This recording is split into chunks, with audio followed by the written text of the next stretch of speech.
My sister-in-law hired private detectives to prove that I was lying about my company. She planned to humiliate me at the New Year's Eve party. But when the agents walked in, they didn't bring evidence. They brought handcuffs. The band's music was loud in my backyard. 80 people were laughing, toasting, celebrating the close of another year. I held a glass of sparkling cider in my right hand and smiled as I greeted my employees, my friends, my family. But inside, my heart was beating with the precision of someone who knows they are about to witness something terrible. Then I saw her.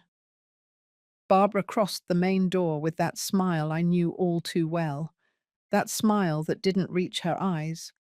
She was dressed in black, as if she had come to a funeral. And maybe she had. Maybe she had come to mine. Behind her, two men in dark suits, serious, with leather briefcases. One of them wore dark sunglasses, even though it was already night. The other checked his watch every few seconds, as if he was in a hurry to finish a dirty job. My sister-in-law walked straight toward me. She crossed the dance floor, dodged the servers, and ignored the greetings. Her heels clacked against the stones of the patio like hammer blows. I felt all eyes begin to follow her. Conversations dropped in volume. Someone asked the musician to lower the trumpet. When she arrived in front of me, she stopped. She looked me up and down with that contempt she had perfected over 5 years. 5 years since her brother, Robert, married my daughter, Caroline. 5 years of poisoned comments, of questions disguised as concern, of visits that felt like interrogations. Donna, she said my name as if it were an accusation. What a nice party. It must have cost a fortune. I didn't answer right away. I just held her gaze. I learned a long time ago that silence can be more powerful than any word. I suppose when you have so much money, she continued, raising her voice so others could hear, it's easy to spend on parties, although one wonders, where does all that money really come from? There it was, the first public stab. I felt my daughter, Caroline, approaching from the other side of the yard. I saw the worry on her face, the fear, the confusion, and something else that broke my heart. Doubt. Barbara, I said in a calm voice, although my hands were trembling. If you have something to tell me, this is not the place or the time. She laughed, a short, sharp laugh, designed to humiliate. It's not the time. Oh, Donna, that's precisely why I chose this moment, because it is time for everyone to know the truth. She snapped her fingers. The two men in suits stepped forward. One opened his briefcase, the other pulled out a bulky folder of documents. These gentlemen, Barbara announced, turning to the guests as if she were the star of a play, are private investigators. I hired them 3 months ago to investigate the finances of my dear sister-in-law. The backyard fell into complete silence. Even the band stopped playing. 80 pairs of eyes watched me, some with pity, others with morbid curiosity. My employees looked at me with disbelief. My accountant, old Mr. Stevens, had turned pale. And do you know what they discovered? Barbara savoured every word. Fraud, falsified documents, fund diversion. My sister-in-law, this woman who pretends to be an honest business owner, has been stealing, and not just any amount, $3,800,000. Caroline let out a choked cry. Robert, her husband, held her by the shoulders. But he wasn't looking at me. He was looking at the ground. Barbara, this is ridiculous, I managed to say, although my voice sounded weaker than I would have liked. Ridiculous? She moved closer, so close that I could smell her expensive perfume, the one she always wore to show she also had class. Here is the proof. Altered bank statements, ghost contracts, fake invoices, all with your signature, Donna, all with your name. The men began pulling out papers, sheets and sheets that they displayed in front of everyone as if they were evidence in a trial. I recognized some documents, others I had never seen in my life. I came here tonight, Barbara continued, because I thought you deserved the chance to confess, in front of everyone, to admit what you've done, to apologize to your daughter before this reaches the authorities. At that moment, something broke inside me. It wasn't rage, it wasn't fear, it was something worse. A mix of betrayal, exhaustion, and sadness, so deep that I felt the ground opening beneath my feet. 67 years. 67 years of working honestly, of building my company from scratch, of embroidering tablecloths at 3 in the morning when my hands were bleeding, of selling door to door, of picking myself up after my husband died, and the world told me it was too late for me. And now this. I looked at my daughter. She looked back at me with tears in her eyes. But she didn't come closer. She didn't defend me. She just stood there, paralyzed, next to her husband, next to the brother of the woman who was destroying my life. Barbara smiled. She had won, or so she thought. Now, she said, crossing her arms, I'm going to give you two options, Donna. You either sign the company over to Caroline tonight to protect her from your crimes, or we call the police. The backyard remained silent. I felt 80 pairs of eyes waiting for my response. And then I heard something, a sound I would recognize anywhere. Sirens. Barbara frowned. The two men in suits exchanged nervous glances. The sirens were getting closer, louder and louder. What? Barbara turned toward the entrance. Red and blue lights illuminated the walls of my house. 2 patrol cars, 4 uniformed officers, and behind them, 2 men with jackets that said, District Attorney, in gold letters. But what satisfied me most was seeing the expression on Barbara's face when one of the DA agents approached. Not me. Her. If you want to know how I got to that moment, how I went from being the victim to completely turning the tables, and what I really discovered about my sister-in-law, subscribe to the channel and stick around until the end, because this story is just beginning. But before I tell you how that night ended, I need you to understand how it all started. Because my story doesn't begin with Barbara. It begins 30 years ago, at a market stand in a neighborhood near New York City, when I was still Donna Ramirez Solano, a recent widow with a 10-year-old girl and exactly $4,200 in the bank. My husband, Anthony, had died in a traffic accident. A cargo truck ran a red light. He was on his motorcycle, coming back from his shift at the textile factory. He didn't stand a chance. The driver didn't even stop. I was left alone, with Caroline, with debts, with a future that looked like a dead end. The first few weeks were the worst. I couldn't sleep. I couldn't eat. I stared at the ceiling of our 2-room apartment in a lower Manhattan neighborhood and wondered how we were going to survive. The small insurance check they gave me barely covered the rent. Anthony's relatives disappeared after the funeral. No one wanted to take on 2 more mouths to feed. One afternoon, while emptying Anthony's closet, I found something. A wooden box I had never seen. Inside were fabrics, scraps of cotton, linen, silk. He had saved them from the factory, pieces they were going to throw away. I also found needles, colored threads, and a note written in his handwriting. For when you decide to make those tablecloths you loved so much. Anthony knew that as a child I had learned to embroider with my grandmother in Arizona. Flowers, birds, geometric patterns. Patterns she taught me patiently while telling me stories of her own life. That night I made a decision. I wasn't going to stay crying.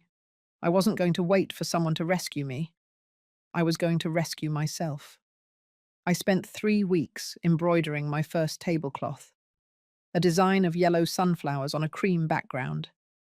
Every stitch was a prayer, every flower a promise that Caroline and I would get ahead. I sold it at the market for $300. An older woman bought it for her daughter's birthday. When she paid me, she said, "You have hands of gold, young lady." They weren't hands of gold. They were tired hands, with calluses and scars. But they were my hands, and they could create something beautiful. For 5 years, I worked like that, from dawn to dusk. I embroidered at night after Caroline fell asleep. I sold on weekends at different farmers' markets in New Jersey and Pennsylvania.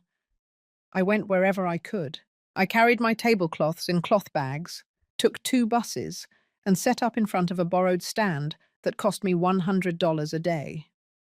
Little by little, things improved. I started receiving special orders, tablecloths for weddings, napkins for restaurants. Even some small hotels commissioned complete sets. I hired 2 women from the building to help me. I paid them by the piece. Everyone won. By the time Caroline turned 15, we already had a small workshop, 6 sewing machines, 10 embroiderers. I rented a space on Fifth Avenue and put up a sign, Texas Textiles. Why Texas if I'm from New York? Because that was the nickname Anthony gave me. He used to say I shone like the Texas sun. It was my way of keeping him alive in my work. The years passed. Caroline grew up. She studied business administration at a public university. She was smart, organized, a dreamer. Sometimes I saw her reviewing my accounting books and felt a pride so great it choked me up. She was my reason for existing, my engine, my everything. By the time she turned 25, Texas Textiles was no longer a small workshop. It was a formal company, 45 employees, contracts with hotel chains, exports to Florida and Nevada. We had moved from embroidered tablecloths to luxury bedding, towels with exclusive designs, custom curtains. I never remarried. There were suitors, yes, good men who invited me to dinner, who brought me flowers. But I was married to my work, to my daughter. To that promise I made to Anthony in front of his grave, I'm going to give her the life you wanted for her. And I did it. Caroline never went hungry. She never lacked clothes. She never had to quit school. When she graduated, I cried in the front row. When she got her first job as an accountant at a logistics company, we toasted with cheap champagne in our living room. My house. Because by then I had bought one. 3 bedrooms, 2 bathrooms, a small backyard with purple climbing roses. In the Upper East Side neighborhood, nothing ostentatious, but it was mine, mortgage-free, owing nothing to anyone. Life was good, or so I thought. Everything changed 5 years ago, when Caroline came home one afternoon with sparkling eyes and introduced me to Robert. He was a sales manager at the company where she worked, 32 years old, good-looking, educated. He wore pressed shirts and polished shoes. He talked about projects, investments, travel. I liked him at first.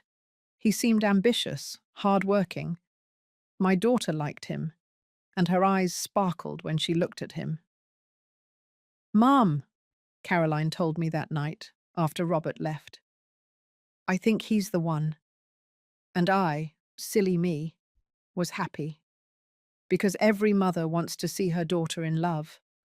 Every mother wants her daughter to have what she couldn't keep. They got married a year later. A simple wedding in a garden in California. 100 guests. A wedding singer. A 3-tiered cake. I paid for everything happily. She was the only family Caroline had. Her father couldn't be there, but I was there for both of us. It was at that wedding that I met Barbara, Robert's younger sister, 38 years old, divorced, childless. She arrived in a red dress that drew too much attention, perfect makeup, long nails painted black. She moved as if the world owed her something. From the first moment, Something about her made me uncomfortable. The way she looked at my house when she came for the wedding, the way she touched things as if evaluating their price, the way she asked me with a sweet, venomous smile, "And you paid for all of this yourself, Donna? How impressive for someone of your generation, of my generation." As if at 62 I was a relic who should be sitting around knitting and not running a company. But I swallowed the discomfort. She was my son-in-law's sister. Family. And family is respected. If I had known then what I know now, I would have thrown her out of my house that very day. Because Barbara didn't come into my life by chance. She came with a plan, and I, unknowingly, had just opened the door to the wolf. The first few months after the wedding were normal. Caroline and Robert moved into an apartment in the Chicago area. I visited them on Sundays, brought food, and we shared coffee. Robert continued to be kind, attentive. My daughter seemed happy. Barbara appeared in the third week. She knocked on my door one Tuesday afternoon. I had just returned from the factory, my feet were swollen, and all I wanted was to take off my shoes and make myself some chamomile tea. I opened the door, and there she was, with that smile I was beginning to recognize. "Donna, forgive me for coming unannounced," she said, entering before I invited her. "I was just passing by and thought, why not visit my sister-in-law? We're family now, aren't we?" Family. That word she would use as a master key to enter my life. She sat in my living room as if it were her own house. She looked at the paintings, the photos, the antique cabinet I had inherited from my grandmother. Her eyes moved, calculating, measuring, appraising. "What a lovely house," she said. "It must be worth good money here in the Upper East Side. Did you buy it long ago?" 12 years ago," I replied, uncomfortable with the direction of the conversation. "And did you pay in full, or do you have a mortgage?" The question hit me like a bucket of cold water. Who asks those things on a first visit?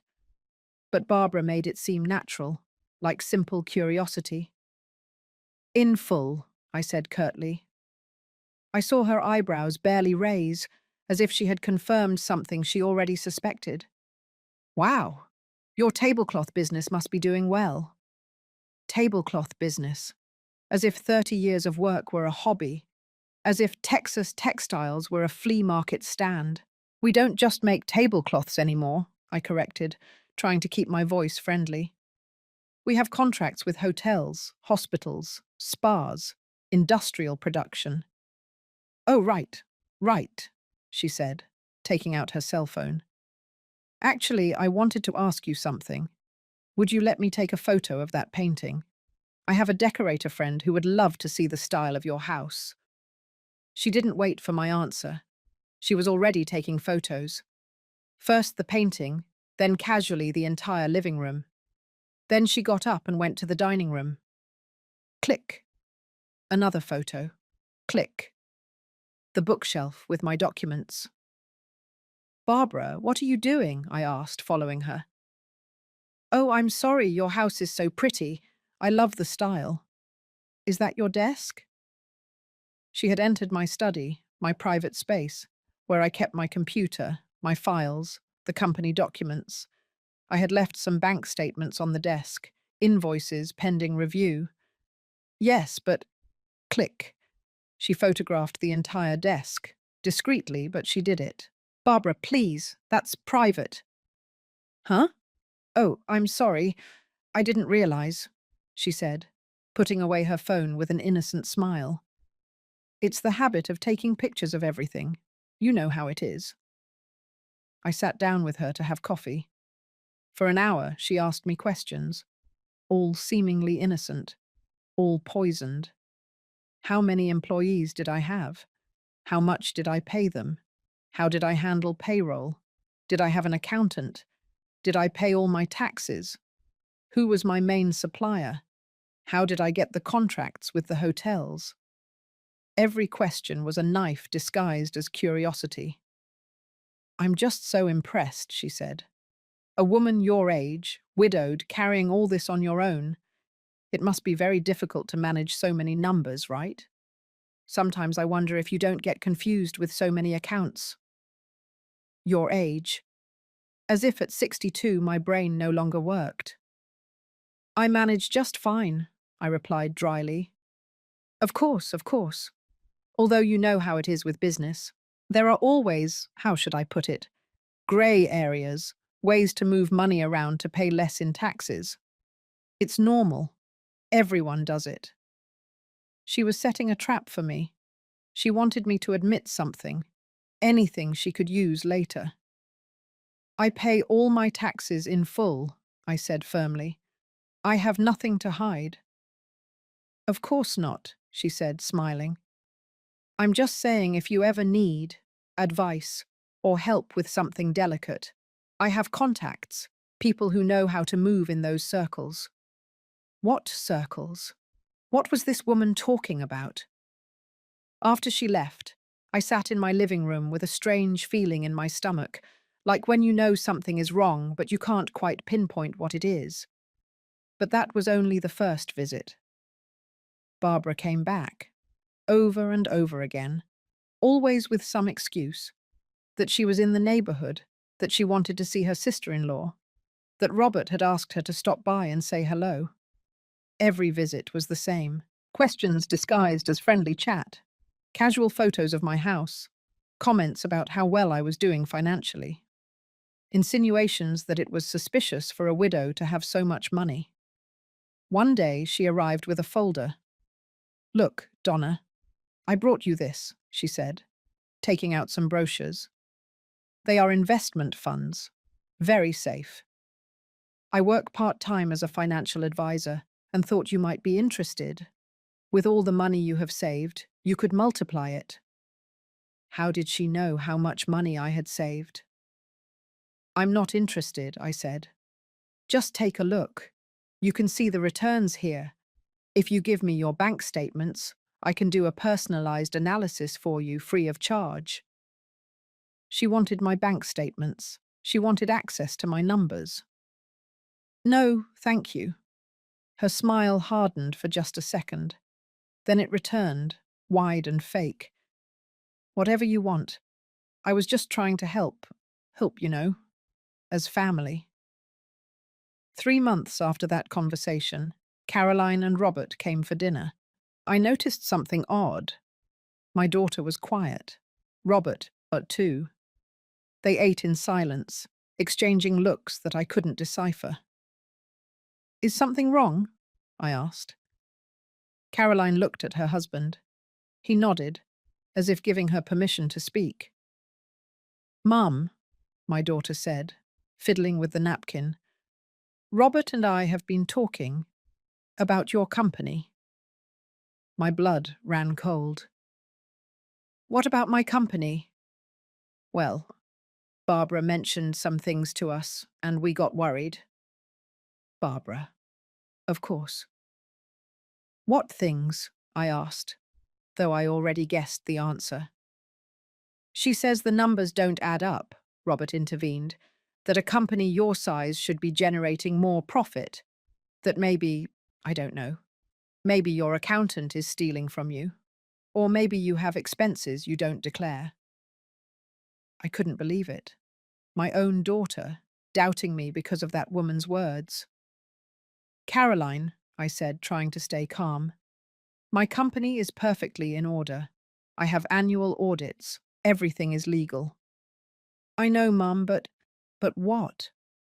But Barbara says you should let me look at the books, that I studied accounting, that I could help you find irregularities.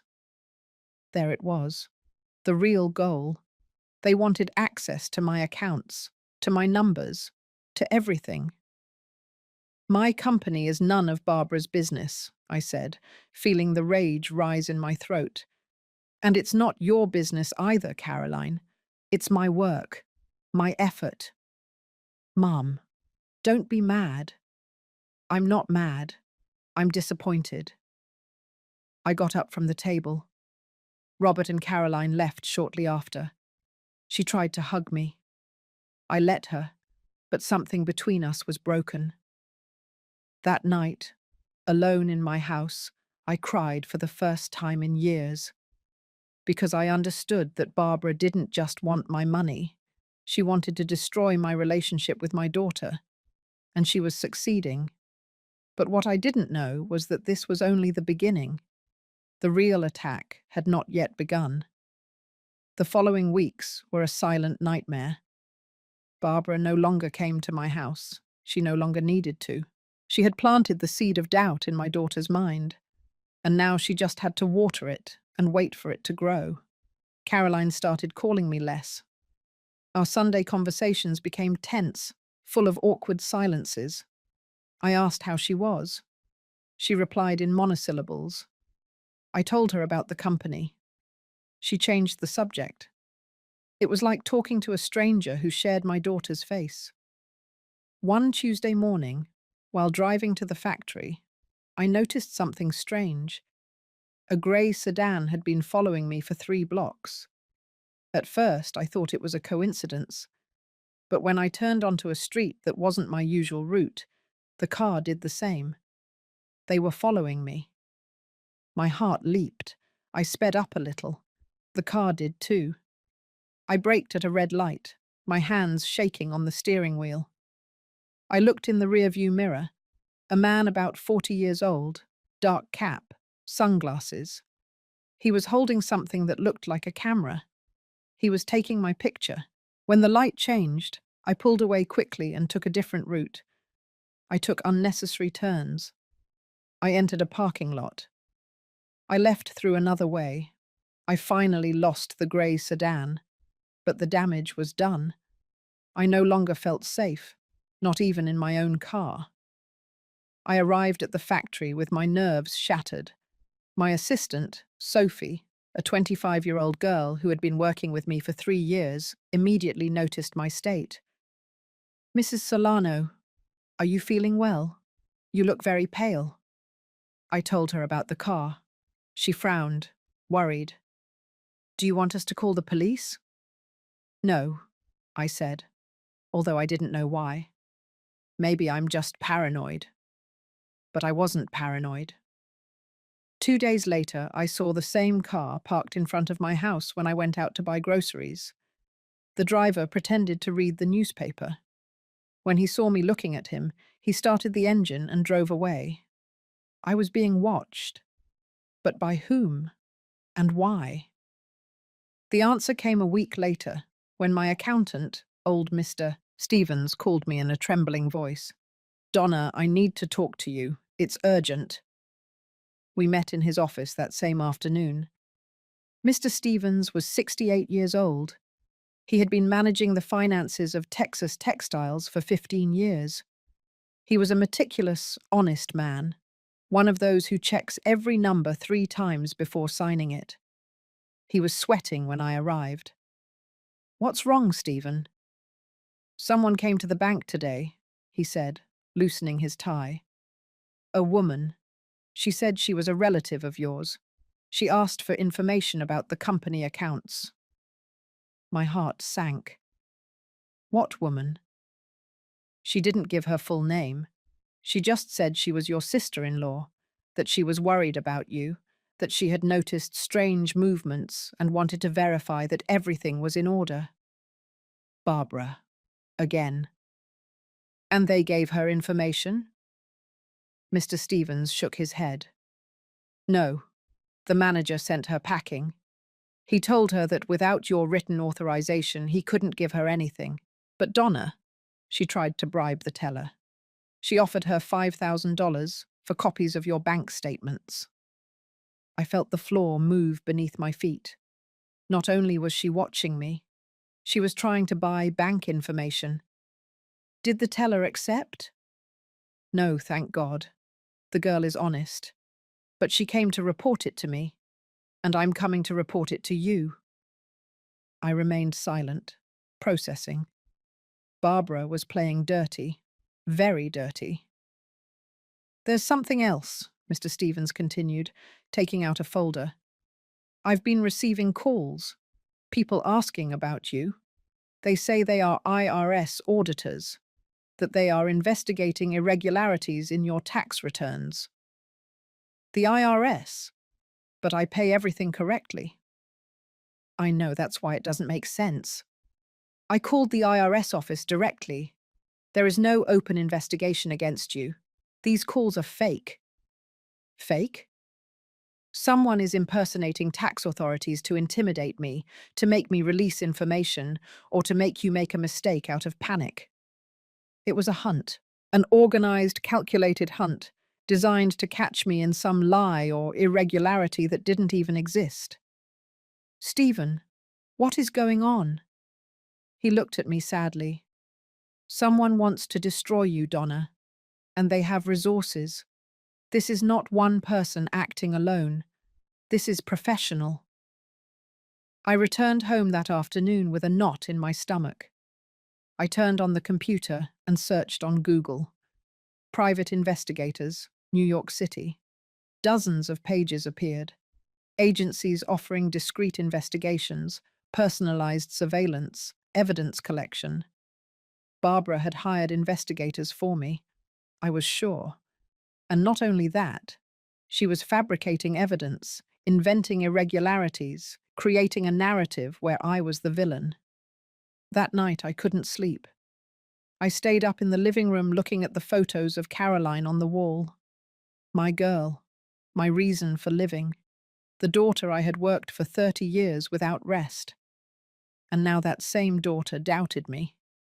The final blow came 3 weeks later. Barbara called a family meeting. At Caroline's house, a Sunday afternoon. The message I received from my daughter was cold, formal.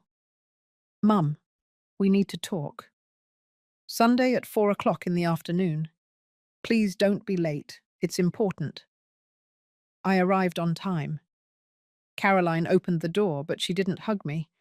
She just gestured toward the living room with a nod. Robert was sitting on the large sofa. Barbara was in the chair opposite, legs crossed, holding a thick folder. There was no coffee prepared. There were no cookies. There was no love in that house. Sit down, Mum, Caroline said. I sat down. I felt like I was at a trial.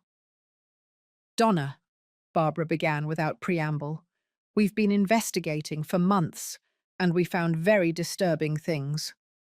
She opened the folder. She pulled out printed sheets.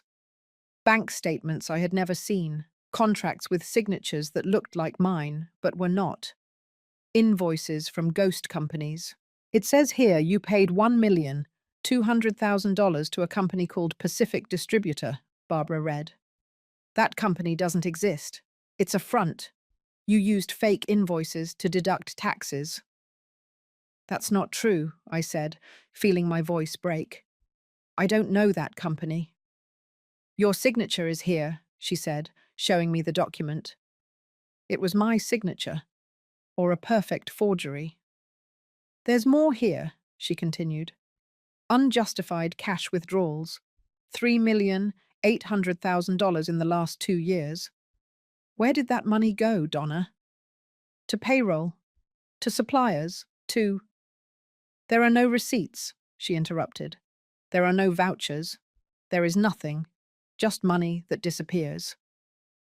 I looked at my daughter. Her eyes were red. She had been crying. Mum, Caroline said, her voice breaking. Why didn't you tell us you were having problems with the company? We could have helped. I don't have problems with the company, I managed to say. Everything is in order. This is a lie. Barbara is lying. I'm lying? Barbara stood up, offended. Me? Donna, the proof is right here. Official documents, bank statements, your own signature. That is not my signature. Then who forged it? Me? Why would I do that? I have nothing to gain. But she did. I knew it at that moment. I don't know how, but I knew it. Barbara wanted something. She wanted my company. She wanted my money. She wanted to destroy me. Mum, Robert said for the first time. We just want to protect Caroline. She is your sole heir. If you have legal problems, those problems are going to fall on her. There it was, the real intention. They wanted me to sign something. That's why, Barbara continued, taking out another document, we have prepared this. It's a transfer of authority. You sign the company over to Caroline temporarily until this whole matter is cleared up. That way she is protected, and so are you. I won't sign anything, I said, getting to my feet. Mum, please. No! My voice came out louder than I intended. I won't sign anything. I haven't done anything wrong, and I won't hand over my life's work to anyone. Barbara smiled, a cold, triumphant smile. Then we'll see you in court, Donna, because if you don't want to resolve this in the family, we'll resolve it with lawyers. And I warn you, you won't like the result. I left that house with my legs trembling. Caroline called out my name from the door, but I didn't stop. I couldn't look at her. I couldn't see that doubt in her eyes. That night, sitting alone in my kitchen, with a cup of tea cooling in my hands, I hit rock bottom. 67 years. A lifetime of honest work. And now my own daughter saw me as a thief. I cried until I had no more tears left, until only a cold void remained in my chest. And in that void, something new began to grow. Rage. The following days were the darkest of my life. Worse than when I buried Anthony. Worse than those nights when I didn't know how I was going to feed Caroline. Because this time, I wasn't fighting poverty or bad luck. I was fighting betrayal. I didn't eat well for a week. I lost 8 pounds. My employees asked if I was sick. Sophie brought me chicken soup that I barely tasted. Mr. Stevens looked at me worriedly every time we reviewed numbers, because he saw me lost, absent. Caroline didn't call. Not once. I didn't call her either. What was I going to say to her? How do you explain to your daughter that the woman poisoning her mind is a professional liar? How do you compete against someone who has the perfect poison? One afternoon, while drinking coffee alone in my kitchen, the phone rang. Unknown number. I almost didn't answer, but something made me press the green button. Mrs. Solano? It was a woman's voice, young, nervous. Yes? Who is speaking? My name is Patricia. I work at, well, I used to work at a private investigation agency, Omega Security and Analysis. My skin prickled. I don't know if you know, Patricia continued, speaking fast as if she were afraid. But someone hired our services to investigate you. A woman, Barbara Ortega. My sister-in-law. I know, I said dryly. Ma'am, I quit 2 days ago because what they asked me to do wasn't right. It wasn't legal, and I can't keep quiet. What did they ask you to do? Patricia took a deep breath. Falsify documents, alter bank statements, create evidence of transactions that never existed. My boss accepted because she paid very well, $150,000. But I can't be part of that. You don't deserve what they're doing to you. I felt my heart pounding in my ears. Do you have proof of that? I have emails, recordings of conversations with my boss, and I have the original versions of the documents before they altered them. Everything is saved on my computer. Why are you helping me? You don't know me. Because my mum is also a business owner, Patricia said, and her voice broke. And I wouldn't let anyone do this to her. We arranged to meet the next day at a coffee shop downtown. Patricia arrived with a backpack full of folders, a flash drive, and a face full of guilt. Here is everything, she said, handing me the flash drive. The original contracts, the ones they altered, the emails where Barbara explained exactly what she needed to falsify. and the recordings where my ex-boss promised her he would make you look like a criminal. I reviewed the documents that same night. Every page was a stab. The bank statements Barbara had shown at the family meeting were manipulated. They had added fake transactions. They had invented withdrawals I never made. They had created ghost companies with my name. Everything was a lie, a perfectly constructed lie. But that wasn't the worst part. The worst part was reading an email Patricia had included, an email Barbara sent to her boss at Omega Security. I don't care how much it costs. I need that old woman to be completely discredited. I want her to lose her company. I want her own daughter to see her as the swindler she is. And when she is destroyed, when she has nothing and no one, I will be there to save my sister-in-law from the disaster her mother created. 50% of that company will belong to me. It's mine. I just have to be patient. I read that email 5 times. Every word was a hammer blow. Barbara didn't just want to humiliate me. She didn't just want my company. She wanted my total destruction. She wanted my daughter to hate me. She wanted me to be left alone in ruin, with nothing to live for. And she almost succeeded. Because 2 days later, Barbara took the next step. I received a summons, legal, official, with stamps and signatures. They were suing me for tax fraud, embezzlement of funds, and falsification of documents. The plaintiff, Barbara Ortega, representing the interests of Caroline Solano Ramirez, direct and affected heir.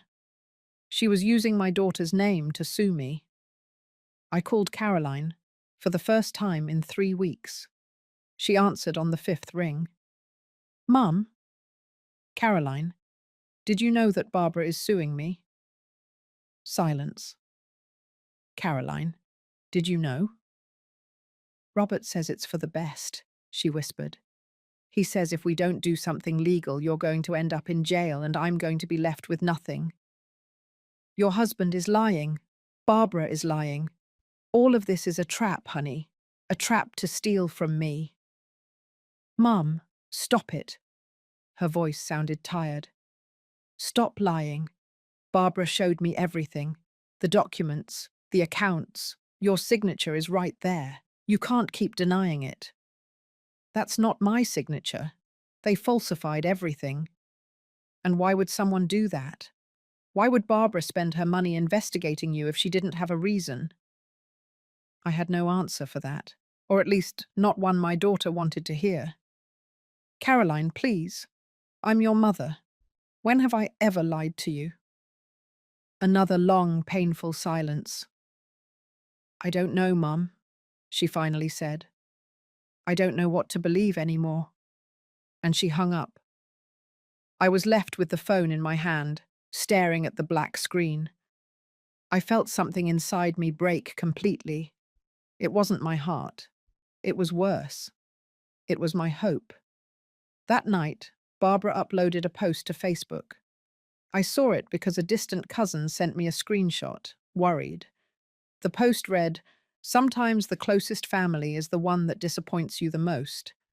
When you discover that someone you trusted has been stealing from you for years, it hurts. But you have to have the courage to report it, even if it's your own family. Justice for everyone. No more abuse." It had 237 likes. 43 comments from people who didn't know me but already hated me. How awful that happened to you. Older people sometimes get greedy. Well done for reporting it. Family or not. A thief is a thief. Barbara was destroying me publicly, and I couldn't do anything. If I responded, I would look desperate. If I didn't respond, I would look guilty. I was trapped. The preliminary hearing was set for 2 months later. My lawyer, Mr. Matthew Fields, a 50-year-old man with 20 years of experience in commercial law, reviewed the documents Barbara had presented. "This is very well fabricated," he said, adjusting his glasses. "Whoever did this knew what they were doing. Can I win? We can fight. We have arguments. But Donna, I'm going to be honest with you. These types of cases are complicated. The burden of proof falls on you to show that the documents are fake, and that can take months, even years. And in the meantime, your reputation is going to be destroyed. Your clients will doubt you. Your employees will be afraid. And your family, and he paused. Your family is already divided. I left the lawyer's office feeling like I was walking on quicksand. Every step sank me deeper. That night, I sat on the floor of my living room surrounded by photos of Caroline, her first day of school, her graduation, her wedding. Every photo was a reminder of everything I had lost. And then I thought of Anthony, my husband, the man who had loved me unconditionally, the one who always told me, "Donna, you are stronger than you think. When you fall down, you get up. And when they knock you down again, you get up stronger." Anthony would be furious if he saw me now, defeated, surrendered. No, I wasn't going to give up. If Barbara wanted a war, she would get a war. But this time, I would set the rules. I wiped my tears. I took a deep breath, and I picked up my phone. I dialed Mr. Matthews' number. "Mr. Fields," I said when he answered, "I need you to hire someone, a forensic investigator. But not just anyone. The best you can find. Someone who can trace every lie Barbara has constructed." "That's going to be expensive, Donna." "I don't care. Sell what you have to sell. But find him." There was a pause. "Are you sure?" More sure than I've ever been in my life. Because I had understood something. Barbara made a mistake. She underestimated me. She thought I was a weak old woman who would break with the first threat. She thought I would surrender. But she didn't know who Donna Ramirez Solano really was. I was the woman who had built an empire with broken hands, the one who had buried her husband and moved on, the one who had raised a daughter alone in a city that doesn't forgive. And if I had learned anything in 67 years of life, it was this. When they take everything from you, you become dangerous, because you have nothing left to lose. 3 days after that call, I met Aaron Smith.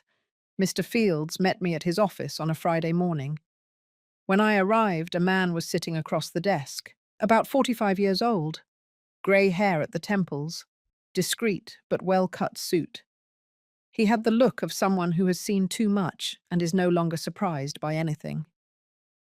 "Donna, this is Aaron Smith," Matthew introduced. "Digital forensic investigator. He worked for 15 years at the Attorney General's office. Now he works independently." Aaron stood up and extended his hand to me. His grip was firm but not aggressive. "Mrs. Solano," he said, "Mr. Fields brought me up to speed on your situation. And I have to tell you something. I've seen many fraud cases in my career, but this one is particularly elaborate." We sat down. Aaron opened his laptop and turned the screen toward me. "See this?" He pointed to a scanned document. "It's one of the bank statements your sister-in-law presented as evidence. At first glance, it looks legitimate. But if we zoom in here," he zoomed in on a section. "See this font? Times New Roman 12 point. Banks don't use Times New Roman in their digital statements. They use Arial or Helvetica. This document was edited in Word or Photoshop. I felt a relief so great it almost choked me. Can you prove it?" "I can prove much more than that," Aaron said. "But I need time.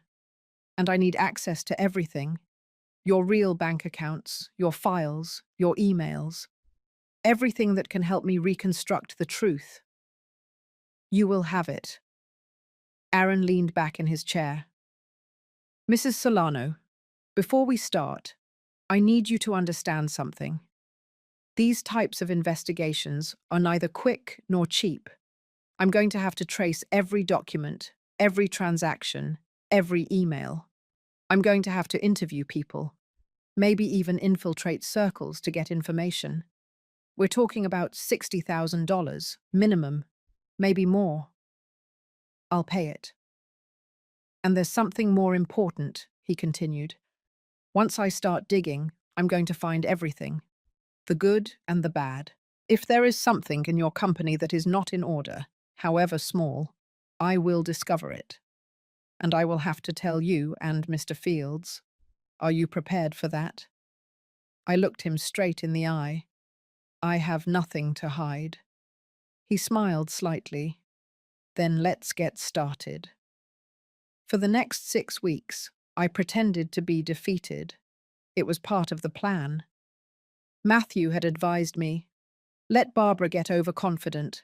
Let her think she won. I played my part. I stopped answering Caroline's calls. When my daughter looked for me, I spoke in a tired, resigned voice. I told her that maybe she was right, that maybe I had made mistakes, that I was old and confused.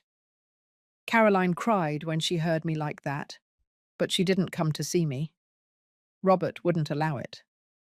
Barbara, for her part, was triumphant. I saw her on the street one afternoon, leaving an expensive restaurant with some friends. She was laughing loudly, gesturing with her hands, telling some story that made them all giggle. When she saw me, her smile widened. She waved at me, condescendingly, like you greet someone who no longer poses any threat. Perfect. While she was celebrating, Aaron was working. He reported to me every 3 days, always in discreet places. Isolated coffee shops, parks, empty parking lots, never in his office or mine. I found something interesting, he told me at our third meeting. Your sister-in-law doesn't have the money she pretends to have. Her personal bank account never exceeds $40,000. She lives in a rented apartment. Her car is financed. And yet she spent $150,000 hiring Omega Security. Where did she get that money? From a foundation, Aaron said, showing me printed documents. United Hands for Children Foundation, a charitable organization that supposedly helps underprivileged children. Your sister-in-law is the administrative director and has been diverting funds for 2 years. I was stunned. She's stealing money from a children's foundation? Not only that, Aaron continued. She used fake invoices to justify those expenses. Invoices that include your name, Mrs. Solano. Barbara made it look like you sold services to the foundation that you never provided. Services for $400,000. What? If this comes to light, Mrs. Solano, she won't just accuse you of fraud in your company. She'll put you in a scandal for diverting funds from a charitable organization. It's the perfect crime. She steals, but you appear as the culprit. I felt like I couldn't breathe. Do you have proof?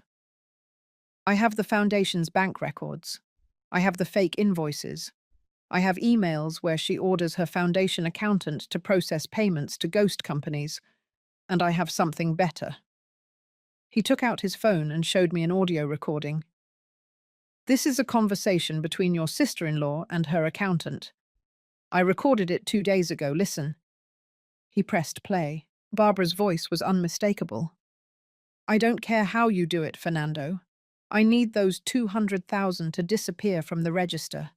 And you list them as consulting services from that old woman. When this whole thing explodes, she'll be so far under that no one will doubt she stole from the foundation too. But Barbara, if we get audited, we won't get audited. No one audits small foundations. And if they do, you have the documents that protect your butt. Mine too. The only one who will fall is Donna. Aaron stopped the audio. She's not just falsely accusing you. She's framing you for her own crimes. My hands were shaking. What else do you have? Enough to bury her, Aaron said. But I need 2 more weeks. I want to trace every dollar she diverted, every document she falsified. And I want to find the connection with Omega Security. Because if I can prove that she paid with stolen money to fabricate evidence against you, that is conspiracy. It's a federal crime. Do it. 2 weeks later, Aaron arrived with a box of files. "I have everything now," he said, emptying the box onto Matthew's desk. "Here is the complete evidence. Barbara Ortega diverted $740,000 from the foundation in the last 2 years. She used $150,000 to hire the private investigators. Another $200,000 she put into her personal account through transfers disguised as expense reimbursements. The rest she used to pay lawyers, bribes, and fabricate documents." Matthew reviewed every paper with an eagle eye. "This is enough for an arrest warrant," he said. "Fraud, falsification, embezzlement of funds. We are talking about 8 to 10 years in prison." "And what about Robert?" I asked. "My daughter's husband." Aaron shook his head. "I didn't find evidence that he was directly involved, but your sister-in-law used his name on some documents. Electronic signature. Robert appears as a witness on several fake foundation contracts. He can plead ignorance, but he will still have legal problems. Minor charges as an involuntary accomplice, at minimum." I looked at all those documents. Every page was a bomb, every email a grenade, and I had the whole arsenal. "When can we act?" I asked. Matthew looked at his calendar. "The preliminary hearing for your case is in 3 weeks, but I would recommend not waiting that long. If we present this to the district attorney now, they can detain her sooner. We prevent her from destroying evidence." "No," I said firmly. "I don't want to detain her now." Both of them looked at me confused. "Mrs. Solano, I want to do it in public," I explained. "Barbara humiliated me in front of my family, my friends, my employees. I want everyone to see the truth, everyone at the same time." "What do you propose?" I smiled for the first time in months, and it wasn't a kind smile. "I'm going to host my New Year's Eve party, like every year. I'm going to invite everyone, Barbara too, and when she's there, confident, believing she has already won, then we're going to crush her." Matthew frowned. "That's risky." "I know," I said, "but I need my daughter to see the truth with her own eyes, for Caroline to understand what kind of viper has been manipulating her. If we do this in private, Barbara is going to convince her that it's a conspiracy. But if it happens in public, with authorities present, with irrefutable proof, there will be no way for my daughter to keep doubting me." Aaron nodded slowly. "I understand. But it will require perfect coordination, and you will need the authorities on your side. Can you arrange that?" "I have contacts at the district attorney's office," he said. "People who owe me favors. I can present the case unofficially, get them to prepare an arrest warrant. But we need exact timing. If Barbara smells anything fishy, she won't show up to that party." "She won't smell anything," I promised, "because I'm going to give her exactly what she wants. I'm going to invite her personally. I'm going to tell her I want to make peace, that I'm tired of fighting, that maybe she was right." "And she'll believe that?" "She'll want to believe it, because people like Barbara need to see their victims surrender. They need the moment of triumph, and I'm going to give it to her." There was a long silence. "All right," Matthew finally said. "We'll do it your way.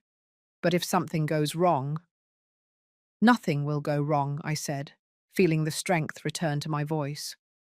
"Because this time I hold the cards." And for the first time in months, I felt something I had forgotten. Hope. The transformation had to be perfect, believable. If Barbara suspected even for a second that I was planning something, everything would fall apart. So I became the woman she wanted to see, a defeated old woman, confused, on the verge of collapse. I started dressing differently. I stopped wearing my silk blouses and pressed pants. I began going out in simpler, more careless clothes. I let my hair grow out a bit without styling it. When I went to the supermarket, I walked slower, with my shoulders slumped. At the factory, I faked mistakes. Nothing serious, just enough for my employees to worry. I forgot a meeting. I mixed up some dates on an order. Sophie, my assistant, looked at me sadly. "Mrs. Solano, are you okay?" she asked me one day. "You're not like this." "I'm tired, Sophie," I told her, and I didn't have to fake the exhaustion in my voice. Very tired. The news spread. Donna Solano was fading. The pressure was destroying her. Some employees started looking for other jobs, worried about the company's future. I understood. They had families to support. Barbara found out, of course. The city is small when it comes to gossip. One afternoon, while buying vegetables at a farmer's market, I saw her. She was with two friends, the same ones from the restaurant. When she saw me, she whispered something to one of them. The three of them looked at me with that mix of pity and satisfaction that only cruel people have. Barbara approached. "Donna," she said in a sugary voice, "what a surprise to see you here." "Hello, Barbara," I replied in a small voice, holding my bag of tomatoes. "How are you? You look different." "I'm fine," I lied. "Just tired." "Of course, with everything that's happening," she said, feigning concern, "it must be very difficult for you. But you know, if you had been honest from the beginning, none of this would have happened." Her friends nodded, as if she were a saint and I were a repentant sinner. "Maybe you're right," I said, lowering my gaze. I saw her eyes shine. Triumph. Pure satisfaction. "Well, I hope you can accept reality soon," she continued, "for Caroline's sake. She's suffering a lot, you know. Seeing her cry over her mother breaks my heart." I wanted to slap her right there, but I squeezed the tomatoes in my hand and took a deep breath. "Yes," I managed to say, "for Caroline." She walked away, laughing with her friends. I stood in the middle of the market, trembling with rage, but also smiling inside, because I had just confirmed something. Barbara was completely confident. She thought she had won. Meanwhile, Aaron kept digging. We met every Tuesday at 6 o'clock in the morning at a coffee shop in the financial district, so early that no one saw us, so far from my usual routes that no one could connect us. "I found something big," he told me at our fifth meeting, opening his laptop. "Remember those private investigators your sister-in-law hired?" "Omega Security," I nodded. "Exactly. Well, guess what? That company already has a dirty history. They were shut down 3 years ago for fabricating evidence in a divorce case. The owner, a man named Gerald Newman, spent 6 months in prison. When he got out, he reopened under a different name. But it's the same operation.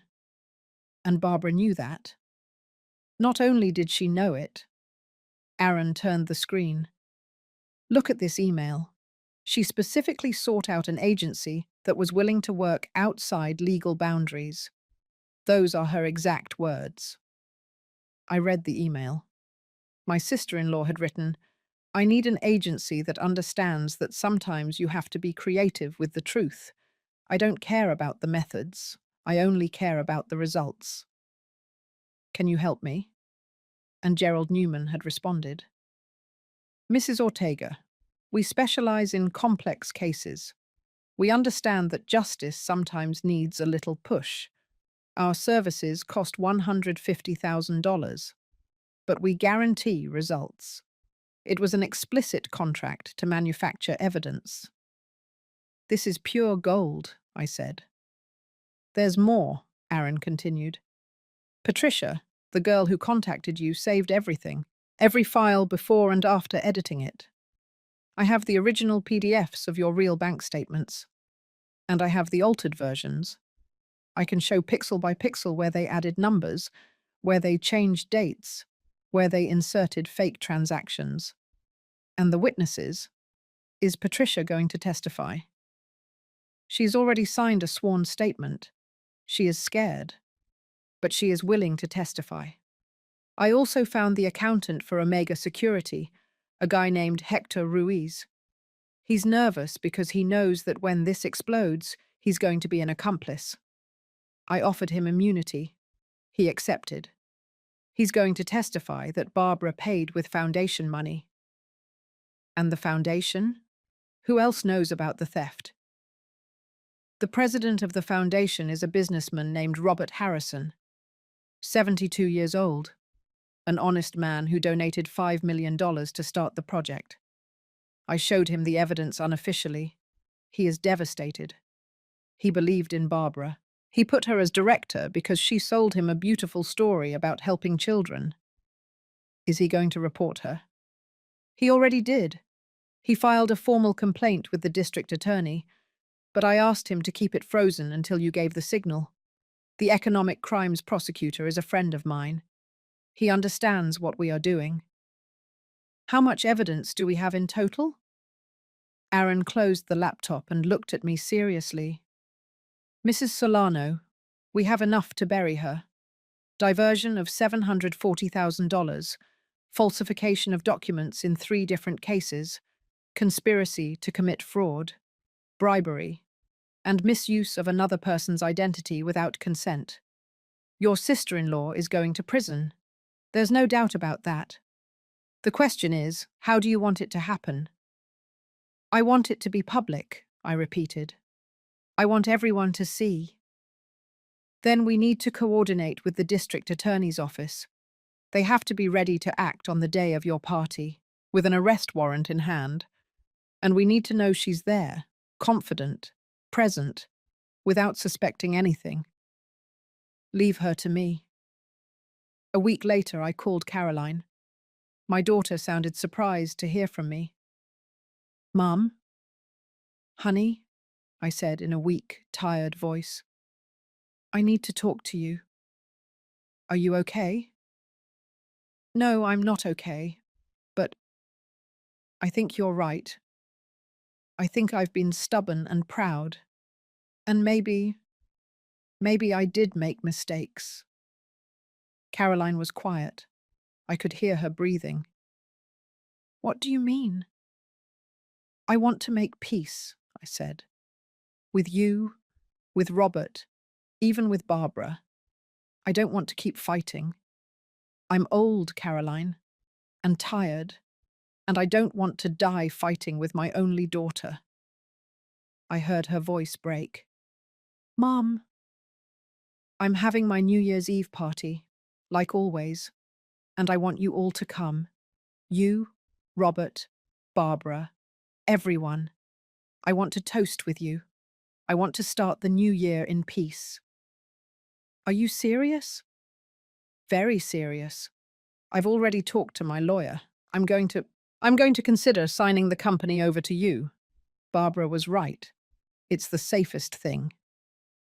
There was a long pause. Then Caroline spoke, with tears in her voice. Thank you, Mum. Thank you for understanding. Will you come? Of course, I'll go. All 3 of us will go. Tell Barbara that I'm inviting her personally, that I want to apologize to her for doubting her intentions. I'll tell her. Mum, this means a lot to me.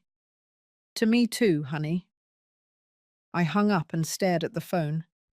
I felt a pang of guilt for lying to my daughter, but it was necessary. Soon she would understand. 2 days later, Barbara called me. Her voice was poorly disguised, pure satisfaction. Donna, Caroline told me you invited me to your party. Yes, I said humbly. I want you to come. I want us to make peace. I'm glad you finally came to your senses, she said. You know, I never wanted to hurt you. I just wanted to protect my sister-in-law. Liar, hypocrite, viper. I know, I said, and I appreciate it. Really? And is it true that you're going to sign the company over? I'm considering it. My lawyer is preparing the papers. That's great, Donna. That's great. You'll see it's best for everyone. Barbara, there's something else. What? I want you to bring those investigators, the ones you hired. I want to meet them. I want to thank them for helping to uncover the truth. There was a pause, then laughter. Are you serious? Very serious. If I'm going to accept my responsibility, I want to do it properly, in front of everyone. Donna, I don't know if they... Please, it's important to me. Another pause. All right, I'll see if they can come. But I warn you, they are not cheap. They might want to charge for the appearance. It doesn't matter, I'll pay them. Okay, I'll bring them. When she hung up, I smiled. Barbara was going to bring her actors. She was going to stage another show. She was going to humiliate me once more, in front of everyone, or so she thought. Because what she didn't know was that I had also invited some agents. But mine were real, and they weren't coming to act. They were coming to arrest her. The party preparations were meticulous. Every detail had to be perfect, not only for aesthetics, but because I needed Barbara to feel completely secure. I hired the same band as always. I ordered the same menu as every year: turkey, mashed potatoes, cranberry sauce, apple pie. I decorated the yard with the same yellow lights that my husband Anthony used to hang when he was alive. Everything had to look normal, familiar, harmless. But beneath that facade of normalcy was a military operation. 3 days before the party, I met with the economic crimes prosecutor, Mr. Richard Montoya. Matthew introduced us in his office. Montoya was a 50-year-old man with the serious face of someone who has seen too many criminals get away with it. Mrs. Solano, he said, shaking my hand. Aaron showed me the evidence. It is one of the best documented fraud cases I have seen in years. Is it enough to arrest her? It's enough to bury her, he corrected. We have conspiracy to commit fraud, embezzlement of funds from a charitable organization, falsification of official documents, bribery, and improper use of identity. We are talking about a minimum of 8 years in prison, probably more. And Robert? I asked. My daughter's husband. Montoya reviewed a folder. He appears as a witness on several foundation documents, electronic signature, but we didn't find evidence that he knew what his sister was doing. Legally, he can plead ignorance, although he will have to testify and probably face minor charges like negligence in document validation. Caroline is going to suffer a lot when this comes out. I know, Montoya said in a softer voice. That's why we're going to handle this delicately. The arrest will be quick, professional, nothing violent, but it has to be public, as you requested. Are you sure you want to do it this way? Completely sure. Very well. I will send 2 detectives and 2 plainclothes officers. They will be in plain clothes until the moment of the arrest. They will blend in with your guests. When you give the signal, I myself will enter with the arrest warrant. But Mrs. Solano, I need you to understand. Once this starts, there is no turning back. You cannot change your mind at the last minute. I will not change my mind. And what if your daughter gets angry with you? What if she accuses you of seeking revenge? My daughter has to see the truth, I said firmly. And the truth is that Barbara is a criminal. If Caroline hates me for that, I will have to live with it. But I will not let that woman continue to destroy lives. Montoya nodded, satisfied. Then it's a plan. The party is on Friday, December 30th, correct? At 7 o'clock in the evening, my agents will arrive at 6 o'clock and 30 minutes. I will give you an emergency number. When you are ready, send a message with the word "now." We will wait for the signal. Understood? Understood. The day of the party dawned clear.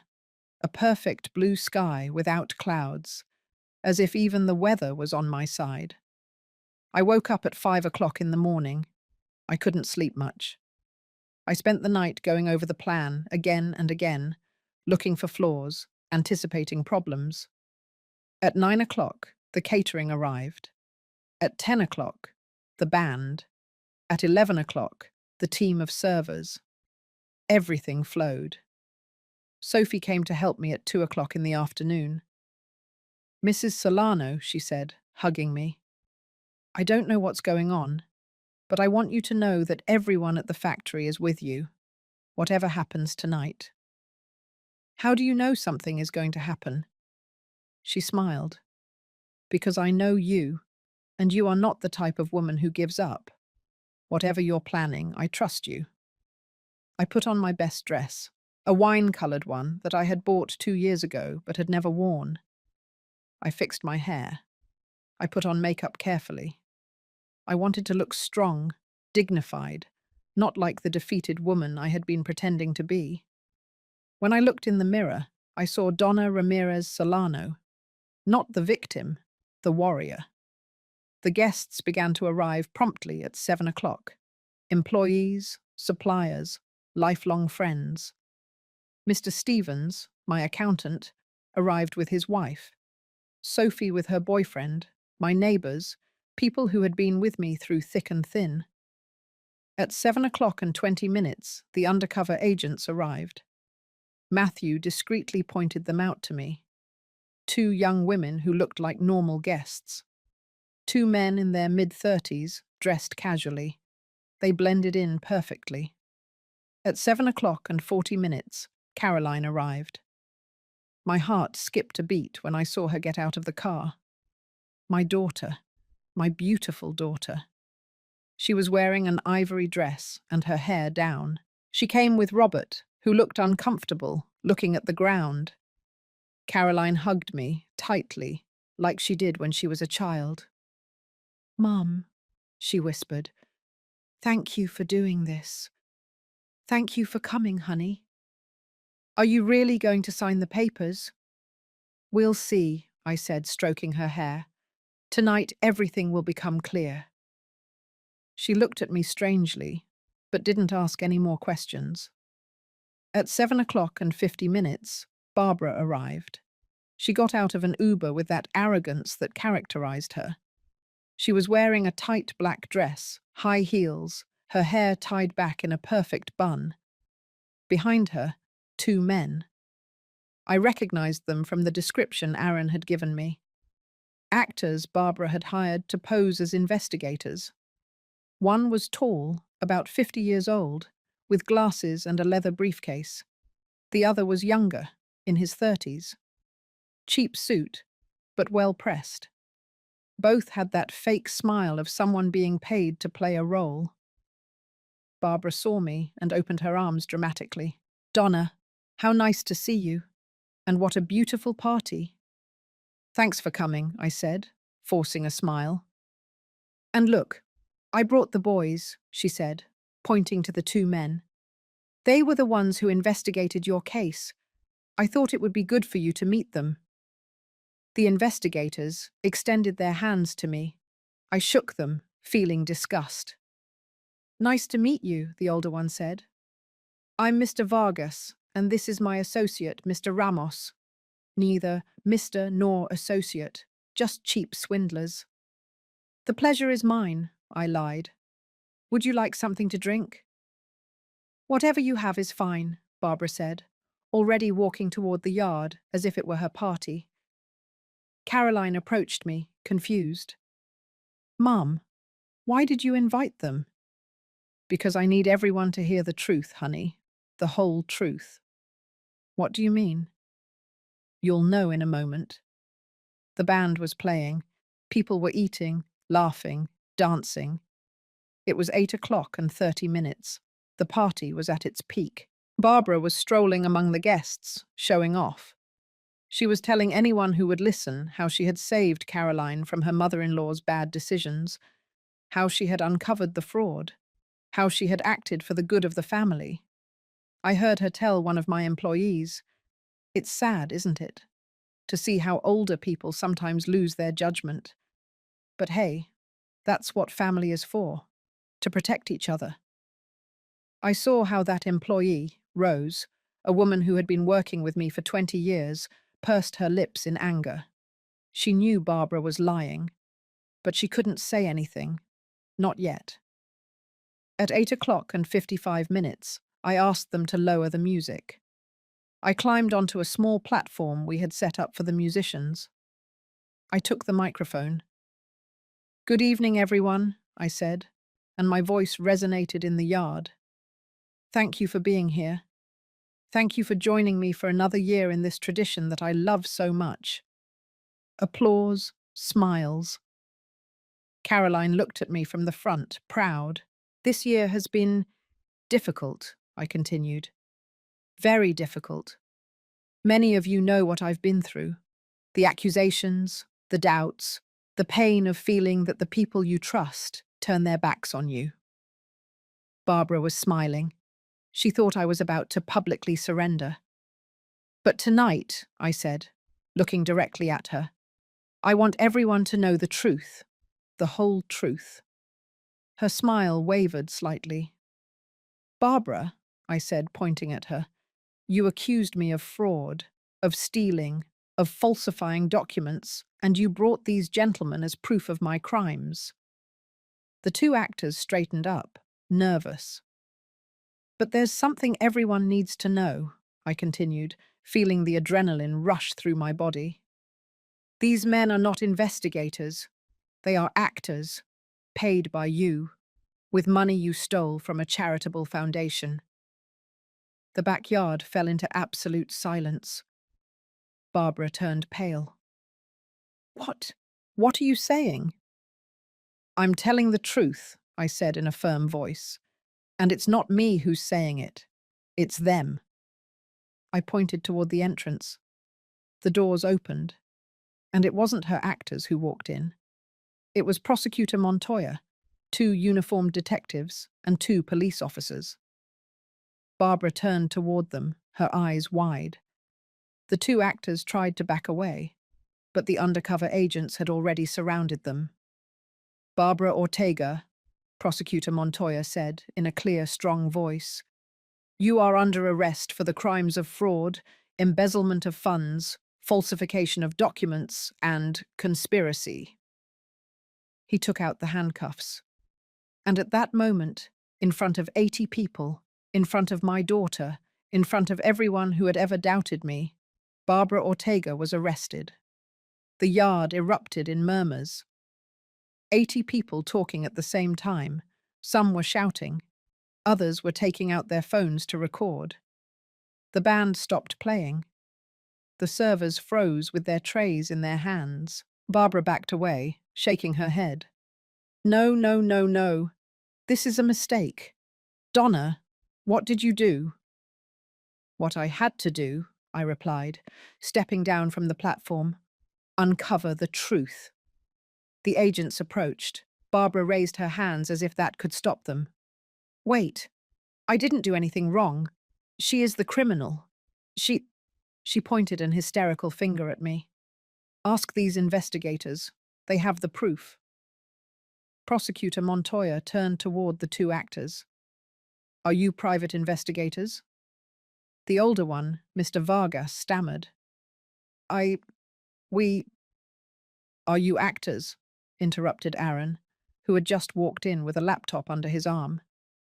"Edgar Fields and Mario Hayes. I hired them this morning for $2,000 each to come to this party, pretending to be investigators. Just like you hired them, Mrs. Ortega, to stage your show." Barbara looked at him with pure hatred. "Who the hell are you?" "Aaron Smith, forensic investigator. And I have here every dollar you diverted from the United Hands Foundation. Every document you falsified. Every email where you planned to destroy Mrs. Solano." He opened the laptop on a nearby table. The screen was projected onto a white wall that I had asked to be installed specifically for this. There, for everyone to see, the Foundation's bank statements appeared. The illegal transfers, The emails, one by one. Aaron's voice was clear, professional, devastating. On March 15th of last year, Barbara Ortega authorized a transfer of $50,000 from the foundation's account to a ghost company called Pacific Distributor. That company does not exist. The money ended up in her personal account. He showed the receipt, Barbara's signature, everything. On April 22nd, another transfer, $80,000. Same story. Ghost company, money directly into her pocket. On June 10th, he continued, Barbara paid $150,000 to the Omega Security and Analysis Agency to fabricate false evidence against Mrs. Solano. Here is the contract. Here is the email where she specifically asked for the documents to look authentic. The email I had already read appeared on the screen, but seeing it there, projected for everyone to read, was different. I don't care how much it costs. I need that old woman to be completely discredited. I heard the gasps of the people. I saw Mr. Stevens put his hand over his mouth. I saw Sophie crying with rage. But above all, I saw Caroline. My daughter was paralyzed, her hands on her chest, her eyes full of tears, staring at the screen as if she couldn't believe what she was seeing. Caroline, Barbara turned to her, desperate. Caroline, don't believe him. Your mother paid him to invent all this. Really, Aaron asked calmly. Then explain this. He pressed play on an audio. Barbara's voice filled the yard. I don't care how you do it, Fernando. I need those 200,000 to disappear from the register. And you list them as consulting services from that old woman. When this whole thing explodes, she'll be so far under that no one will doubt she stole from the foundation too. The silence was absolute. Heavy. Crushing. That conversation, Aaron said, was recorded 3 weeks ago. It's your voice, Mrs. Ortega. Your plan. Your crime. Barbara stumbled. Robert, who had been quiet all this time, took a step back, moving away from his sister as if she were burning. Barbara, he whispered. What did you do? Nothing. I didn't do anything, she screamed. This is a trap, a conspiracy. Donna has money. She has power. She bought all these. No one bought anything, Prosecutor Montoya interrupted, his voice stern. Mrs. Ortega, I have here an arrest warrant issued by the 3rd District Court. The charges are embezzlement of funds in the amount of $740,000, falsification of official documents in 3 different cases, conspiracy to commit fraud, and improper use of identity. Do you understand your rights? You're not arresting me. Barbara tried to run towards the exit. The 2 agents stopped her in 3 steps, holding her by the arms. She struggled, screamed, kicked. Let go of me. You don't have the right. We have every right, Montoya said, putting the handcuffs on her. And we have all the evidence. Mrs. Ortega has the right to remain silent. She has the right to an attorney. Anything she says can and will be used against her. Barbara looked at me, and in her eyes, I saw something I had never seen before. Fear. Real, deep, devastating fear. Donna, she gasped. Donna, please, we can fix this. I'll give you everything back. I'll withdraw the lawsuit. I'll say I was wrong. Whatever. Please. I looked at her in silence. For months, she had humiliated me. She had destroyed my relationship with my daughter. She had tried to steal everything I had worked for. She had made me cry until I ran out of tears. And now she was begging. No, I said simply. Now you will face the consequences of what you did. The agents led her toward the exit. Barbara kept screaming, cursing, promising revenge. But with every step, her voice got smaller, weaker. When they put her in the patrol car, The yard was still silent. Then I heard a sob. Caroline. My daughter was on her knees in the grass, crying, her hands covering her face. Robert tried to touch her, but she pulled away. I approached slowly. I knelt beside her, ignoring the pain in my 67-year-old knees. Honey. Mum, she whimpered. Mum, I'm sorry. I am so sorry. Shh. I hugged her, squeezing her against my chest. It's over. It's over. I accused you. I doubted you. I let her. I let that woman fill my head with lies. And you never did anything wrong. Never. Don't cry, Caroline. How can I not cry? She lifted her face, covered in tears and snot and pain. I am the worst daughter in the world. I betrayed you. I believed a stranger over you. My own mother. You are not the worst daughter, I said, wiping her tears with my thumbs. You're human. Barbara is very good at manipulating. That's what people like her do. They find your fears and use them against you. But I should have known. You couldn't have known. She falsified documents. She hired professionals. She created a perfect lie. No one blames you for believing her. I blame myself. I will blame myself for the rest of my life. I hugged her tighter. I cried with her. Right there, in the middle of 80 people, I let the tears fall. Tears of pain, yes, but also of relief, of liberation. Robert approached. He knelt down next to us. Mrs. Solano, he said, his voice broken. I have no words. My sister, I didn't know. I swear to God I didn't know what she was doing. I know, I said. Aaron investigated it. He found no evidence that you were involved. But I signed documents. She used my name. My God, I'm an idiot. How did I not realize? Because you trusted your sister, just like Caroline trusted her. Am I going to be arrested too? He asked, and there was genuine terror in his eyes.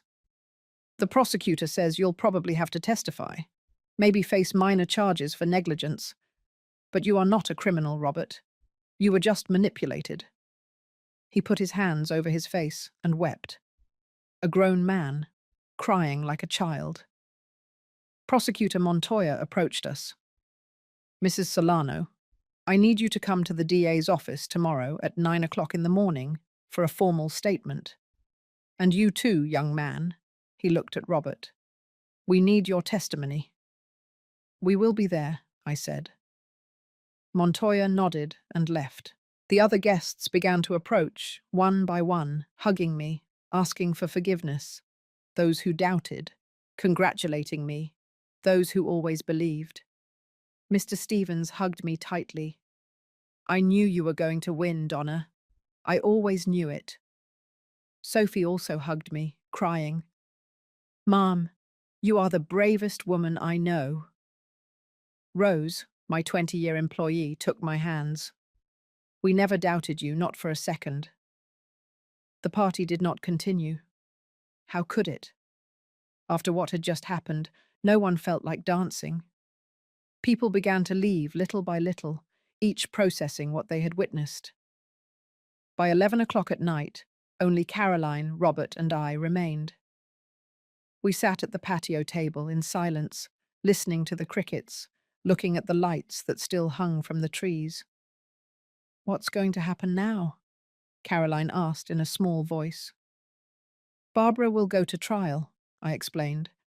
According to Montoya, with all the evidence we have, she will probably accept a plea deal, 8 to 10 years in prison, full restitution of all the money she stole to the United Hands Foundation. 10 years, Caroline repeated. My God. She brought it on herself, Robert said bitterly. I can't believe that's my sister. The person I knew or thought I knew would never have done something like that. Greed changes people, I said. It turns them into monsters. Caroline took my hand. Mum, can you forgive me? I know I don't have the right to ask. I know I hurt you terribly, but is there any way for us to get back what we had? I looked into her eyes. My girl, my only daughter, the reason I had fought so hard. I already forgave you, Caroline. I forgave you from the very first moment you doubted me. Really, Al? Really, because you are my daughter, and a mother's heart doesn't break. It bends, it stretches, it hurts, but it doesn't break. She cried again, but this time they were different tears, tears of gratitude, of relief. I love you, Mum, and I love you, my darling, always. We stayed there until after midnight, talking, crying, healing. It wouldn't be easy. The wounds were deep. Trust would take time to fully return. But we were together, and that's what mattered. When they finally left, I stayed alone in my yard. The lights shone softly. The remnants of the party were still there. Empty plates, abandoned cups, napkins on the ground. I sat in my favorite chair, closed my eyes, and for the first time in months, I took a deep breath. Freedom, peace, justice. Anthony would be proud. I did it, my love, I whispered to the wind. I won. And somewhere in heaven, I was sure, my husband was smiling. 2 months later, the world looked different, not because the sun shone brighter or because the streets were different, but because I was different. Lighter. As if I had been carrying an invisible weight for so long that I didn't even feel it anymore, until I finally let it go. Barbara's trial was quick. Her lawyer, a nervous guy who sweated every time Aaron presented new evidence, advised her to accept a plea deal. 8.5 years in prison, full restitution of the $740,000 to the United Hands Foundation, and a public apology. The apology never came. At the final hearing, when the judge asked her if she had anything to say, Barbara just looked at me with cold hatred and muttered, "This isn't over." But it was over. The prison doors closed behind her on February 12th, and I slept through the night without nightmares for the first time in months. Robert and Caroline got divorced. It wasn't an easy decision, but it was necessary. My son-in-law was not a bad man, but his sister's shadow was too great. Every time Caroline looked at him, she saw Barbara's eyes. Every conversation was tainted by what had happened. They signed the papers one afternoon in March. I accompanied my daughter to the courthouse. When we left, she cried on my shoulder. "I feel like I failed, Mom. Another marriage that doesn't work in the family." "You didn't fail," I said, stroking her hair. "You survived, and that is much more important. Do you think I'll ever be able to trust anyone again?" "Yes, because you learned something that many people never learn, that people show you who they really are, and when they show you, you have to believe them." Caroline moved back home with me for 3 months, not because she needed it financially, but because she needed to heal. She needed to be a daughter again before she could be an independent adult again. Those weeks were the sweetest I had had in years. We had breakfast together every morning, coffee with pancakes. She told me about her work. I told her about the factory. At night, we watched old movies in the living room, curled up under the same blanket like when she was a child. One night, while watching a romantic comedy that made us laugh, Caroline paused the movie. "Mum, there's something I need to ask you." "Tell me." "Did you ever think about giving up? When everything got worse? When I turned my back on you? Did you ever just want to stop fighting?" I thought about those dark nights, about the crying that choked me, about the pain of feeling that my own daughter didn't believe in me. "Yes," I admitted. There were moments when I wanted to give up, when I thought maybe it would be easier to just sign everything, hand my company over to Barbara, and just disappear.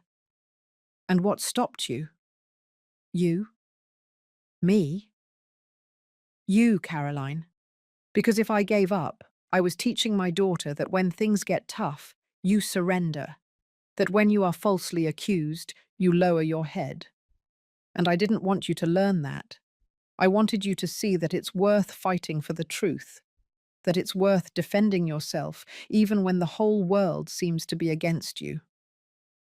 Caroline hugged me and cried, not out of sadness, out of love. You are the best mum in the world, she whispered, and I was an idiot. You weren't an idiot. You were human. In May, Caroline finally found her own apartment. Small, cozy, in a trendy neighborhood. I helped her move.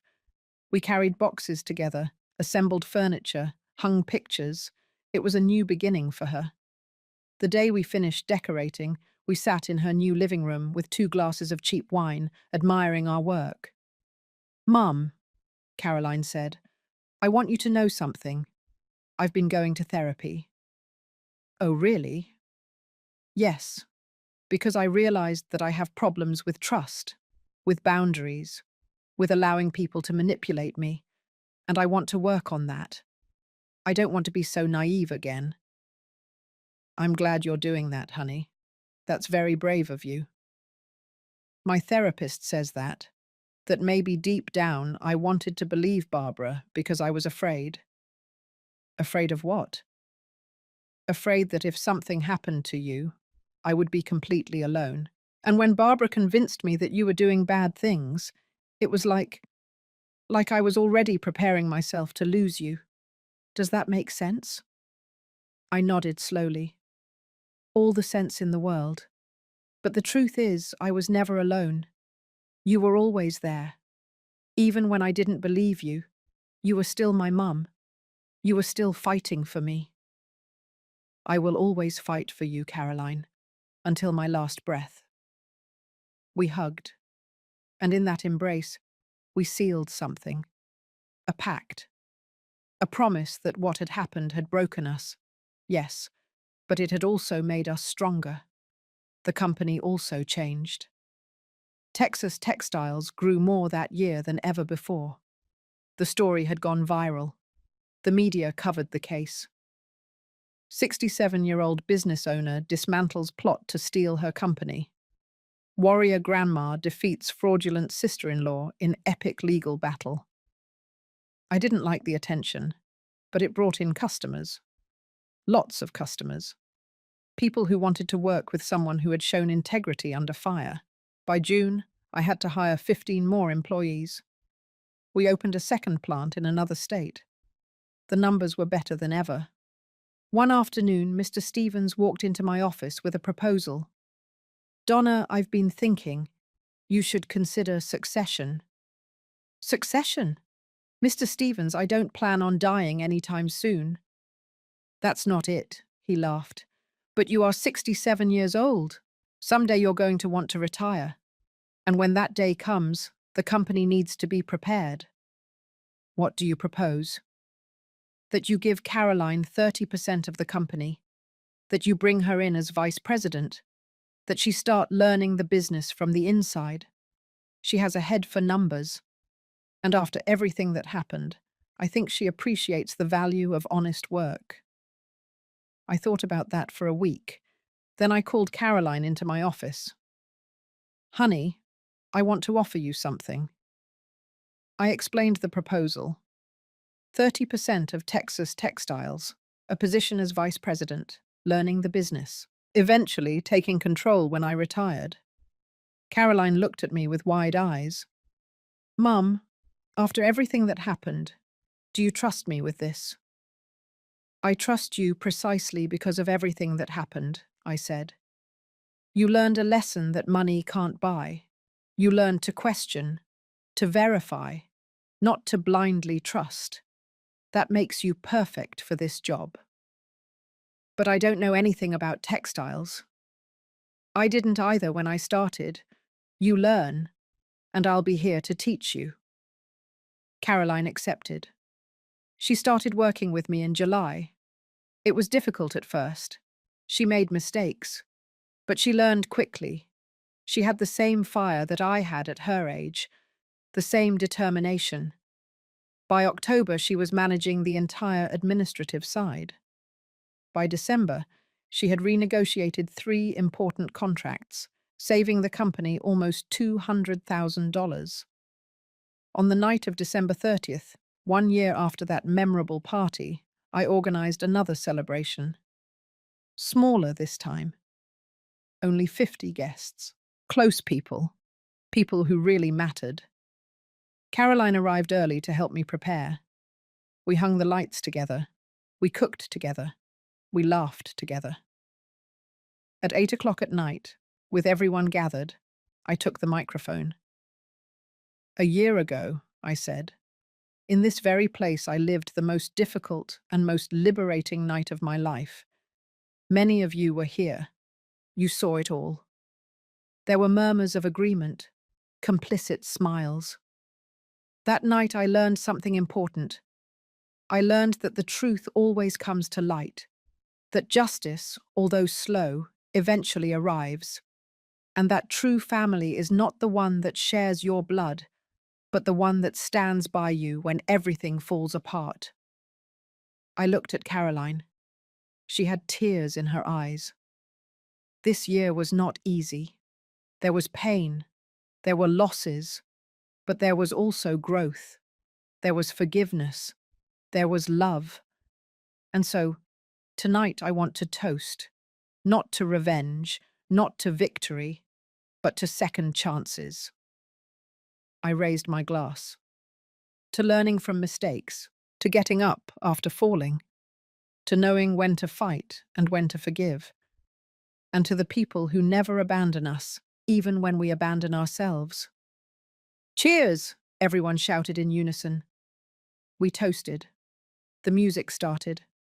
People danced. And I sat in my yard chair, watching my daughter dance with Sophie and Rose, laughing like I hadn't seen her laugh in years. Mr. Stevens sat beside me. "You did well, Donna. Anthony would be proud." "Thank you, Stephen." "Do you ever think about Barbara?" "Sometimes," I admitted. "I wonder if in that cell, she has reflected on what she did, if she has understood that greed leads nowhere."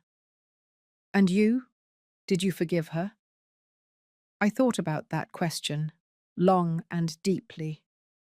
"I don't know if I forgave her," I finally said, "but I let her go. She no longer lives in my head rent-free, as the young people say. I no longer dedicate my energy to her, and I think that's the closest to forgiveness I'm going to get."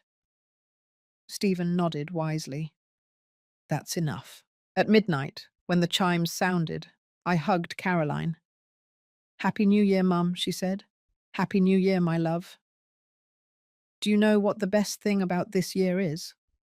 "What?" "That I don't have to pretend anymore. I don't have to pretend that everything is fine when it's not. Because now it really is fine. It's us, together, like it should be, like it always should have been." That night, when everyone left and I was left alone cleaning up, I found a photo that had fallen off the table. It was from Caroline's wedding. There was Barbara, smiling at the camera in that red dress. I looked at her for a long moment. Then I tore it in half and threw it in the trash. Some chapters of life simply have to end. I went to sleep that night with a light heart, with the windows open to let in the fresh January air, with the certainty that I had done the right thing. And as I fell asleep, I thought of all the women who are going through what I went through, those who are being unjustly accused, those who are being manipulated by relatives poisoned by greed, those who feel alone, defeated, without a way out. And I wanted to tell them something. Don't give up. Fight. Seek the truth. And know that in the end, when the dust settles and the lies crumble, the only thing left standing is who you really are. I am Donna Ramirez Solano. I am 68 years old. I built an empire with my hands. I buried my husband and moved on. I raised a daughter alone. I faced betrayal and came out victorious. And if I could do it, you can too. Because true wealth is not in what you possess, it's in what you don't allow them to take from you: your dignity, your truth, your strength. No one can steal that from you unless you let them, and I will never let them. If this story touched your heart, if it made you feel something, leave me a comment telling me where you are watching from. What part of this story resonated with you the most? Have you lived through something similar? Your story matters, and I would love to read it. Give this a thumbs up if you believe Donna did the right thing, and subscribe to the channel for more real-life stories that make you feel, that make you think, that remind you that it's never too late to defend yourself. Because here we share more than stories. We share lessons, we share strength, we share hope. See you in the next story. Take care. And remember, your truth is worth defending.